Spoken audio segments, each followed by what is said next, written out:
বেঁচে থাকতে প্রিয়জনদের আদর আপ্যায়নের কোনো কমতি ছিল না। অফুরন্ত ভালোবাসায় আগলিয়ে রাখত তারা।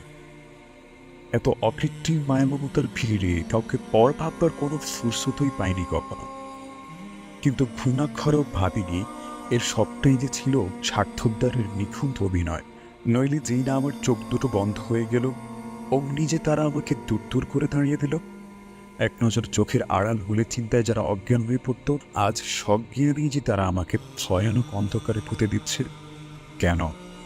অবশ্য তারা বুঝে গিয়েছে যে আমার যাবতীয় ধনসম্পদ ও প্রভাব প্রতিপত্তি সবকিছুই বেহাত হয়ে গেছে। যত্ন উক্তি করে আর কোনো লাভ নেই। তাই যত তাড়াতাড়ি মাটি চাপা দেওয়া যায় ততই রক্ষে। আমার কাফন দাফনের ঝামেলা চুকিয়ে তারা যেন হাঁপ ছেড়ে বাঁচে। কিছুদিন মায়া কান্না কেঁদে তারাও আবার ব্যস্ত হয়ে পড়ল পৃথিবীর কোলাহলে, নিজস্ব ধান্দায়। রাতে ফিরতে একটু দেরি হলেই দুশ্চিন্তায় যাদের চোখে তন্দ্রা পর্যন্ত আসতো না, মাঝে মাঝে তো নির্ঘুম কাটিয়ে দিত অপেক্ষার জমা আটকানো দীর্ঘ রাত। কই, এখন তো কত কত রাত আমি ঘরেই ফিরি না। কেউ আর আমার প্রতীক্ষায় রাতও জাগে না। নাকি তারা আমাকে খুব একটা শান্তির জায়গায় রেখে এসেছে? নির্জন অন্ধকার গোরস্থান কি আসলেই শান্তির? নইলে আগের মতো আমার প্রতি কেন তাদের মায়া হয় না? পাশেই তো আছে, এরপরও কেন একটু খোঁজ নেয় না? নাকি সবই ছিল মিছিমিছি ভালোবাসা? মৃত্যুর মাধ্যমে বুঝি এই মিথ্যে ভালোবাসার রহস্য উন্মোচিত হয়।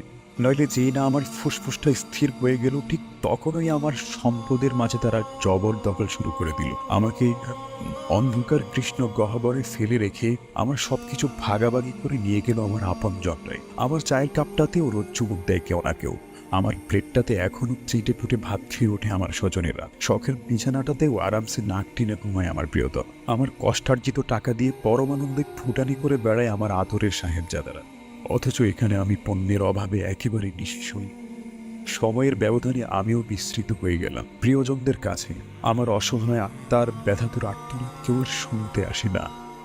আফসোস, তিলে তিলে গড়া জীবনটা যদি তাদের পেছনে ব্যয় না করে নিজের জন্য কিছুটা সঞ্চয় করতাম, তাহলে আজ এত নিঃস্ব হতে হতো না। এত এত অঢেল সম্পত্তি অপত্রে খরচ না করে অন্ধকার কবরের জন্য যদি একটা মোমবাতি খরিদ করে রাখতাম, তাহলে আজ এই নিকোষ কালো অন্ধকার প্রকোষ্ঠে আমাকে আলোহীন পড়ে থাকতে হতো না।